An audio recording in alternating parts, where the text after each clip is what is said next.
What's going on, bro? It's your boy Chryst Young, upcoming actor, recording artist from Brooklyn, New York. What's good? Well, the name Chryst Young, to make a long story short, this actually is a little long story, but when I was in high school, I actually came off a suspension. I was one of those, popular kids that got into trouble a lot, in school. I still did good in my schoolwork. I graduated from high school, but I was still, a little rough around the edges. I came off a suspension, basically. I got into a little confrontation in the hallway with another student, and at the middle of the confrontation, we was about, you dropped the book bag and you're about to get it in, and the principal just came off the elevator, and he saw the confrontation, and he's like, hey, didn't I just suspend you? Like, what's wrong with you? And I'm like, really, it wasn't my fault. Like, I'm chilling. It ain't what it looked like. And he's like, man, what's wrong with you? You need Christ in your life. And like, in between that time, the classes were changing. So it's like a whole bunch of like hundreds of students changing classes, going to their next class. So they heard it. And everybody was laughing at me for a week straight. Everybody in my school, oh, you need Christ in your life. Lunchtime, I'm chilling, you need Christ in your life.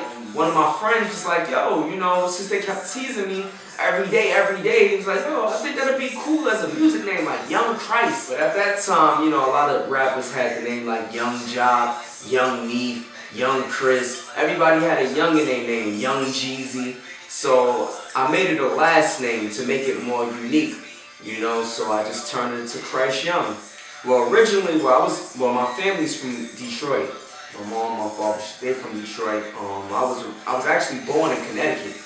My mom actually was visiting family out there in Connecticut, and I was born, but I was raised in Brooklyn. I grew up in Brooklyn from the time I was about 2 years old to now.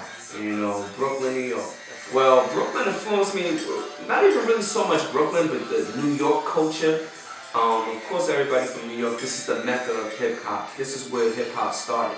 So, of course, everybody that lives here is influenced in everyday life because, you listen to the radio. I always had music in my family. My mom was a singer. My grandfather actually was signed to Motown Records. He was a part of the music group, The Contours. So, if you Google him, you'll see my grandfather's name is Jerry Green. That's my mom's dad.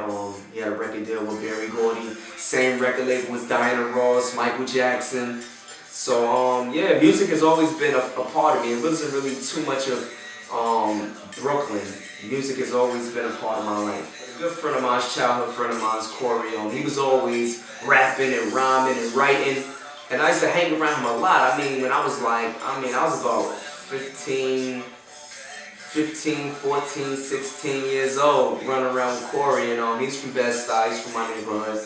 And he was always rapping, rhyming, so he got me into writing raps. We was just freestyling, writing. His cousin was actually, at the time, Bob Dollars. He was in jail, but he was rapping a lot too. So at my beginning stages, I'd be on the phone with Bob, and he was in jail. He was freestyling, kicking his new rhymes, and he was like, oh, let me hear some, and I'll spit to him on the phone, and it was just really like for the love of it. Like, that's how I started rapping through my boy Corey. I make music just to inspire people. If you hear my record, This Moment, which is dropping probably around the time this interview drop, it's basically like, I'm waiting for this moment, and everybody's waiting for their moment. They working hard, you going to work, you on a block, or however you choose to, you in school, you in college, however you choose to strive and get to where you need to go in life. Everybody's waiting for that moment when they can just sit back and say, hey, I got everything that I want and I'm successful. Just to let people know that no matter where you at in life, you can always progress more, Inspiration, motivation. A lot of rappers influence me as far as like lyrically. Like, I'm a fan of a lot of rappers, of course, Jay-Z. I'm a fan of Fabulous. I'm a fan of Jadakiss. I'm a fan of a lot of other rappers too, even out-of-town rappers. I've been listening to the Migos a lot. Jeezy. Who else? I like a lot of different rappers, but I just kind of just do my own thing. I try not to watch what everybody else is doing. I try not to, I just try to worry about what I'm doing and my progression first. Well, I started music first. Music was always my first love. I actually got interested in acting because probably about 5, 6 years ago, I was introduced to one of my good friends, Julito McCullum. He played like Naaman on the Wire. He played in Aquila and the Bee. He's actually in a new movie now, Inevitable, Defeat of Mr. MP. He was like a dope actor that I actually met personally, and we hung around. And it's really like my younger brother, man. Like, we have a very good relationship. We're very close. And at the time when I met him, I was kind of like in the streets, you know, because I met him through my boy Tavar. His name is Rilla in the streets. He's from Bed-Stuy. Rilla introduced us, and we just built a relationship after that. And I was like really in the streets at that point. I wasn't really too much doing music too heavily. I wasn't doing acting heavily. So he was just like, yo, man, I think you should try it. You know, you have a good image to you, a good look. I think directors will like you. I think that the producers will like you when they meet you if you know, you study your craft. So after, you know, we had a serious conversation, and had a little situation. And after my situation, I said, you know, I am going to take it serious. I got an acting coach.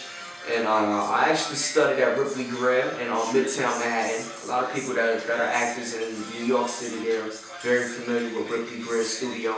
It's a very prominent studio for actors in New York City.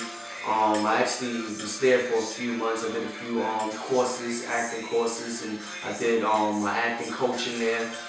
And I learned a lot, you know, so I started taking it serious after the conversation with one of my good friends that's an actor. When I go to the studio, I just really just have a couple of drinks of alcohol, and I just, whatever comes to mind, whatever I'm going through, however I'm feeling.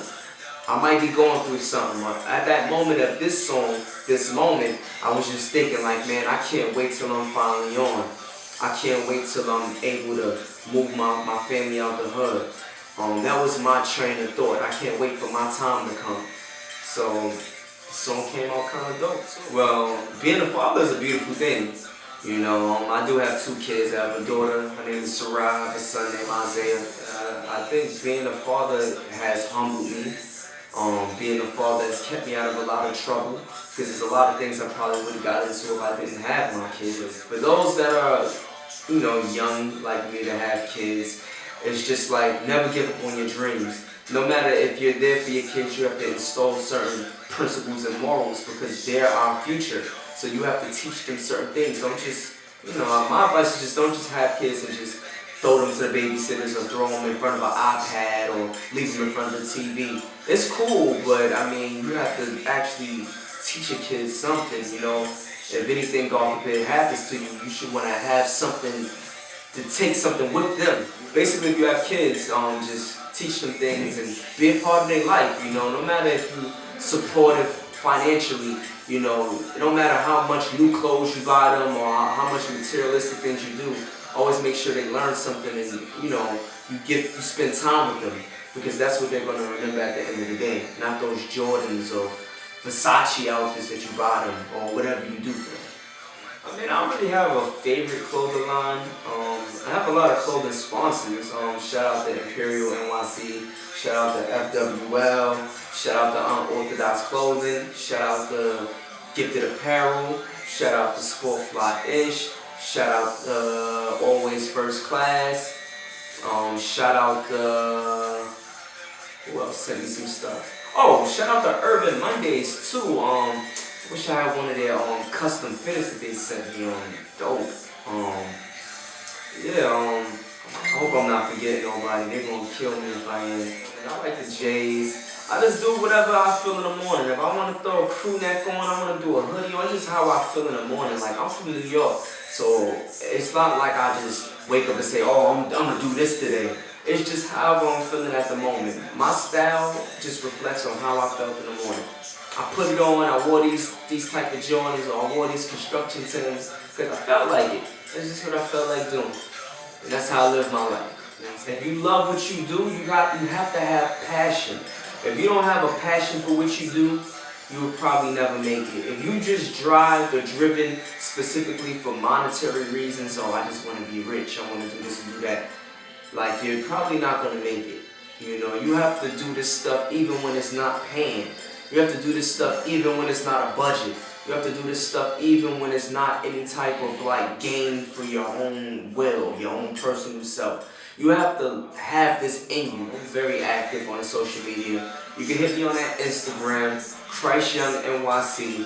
Twitter's the same, Chryst Young NYC.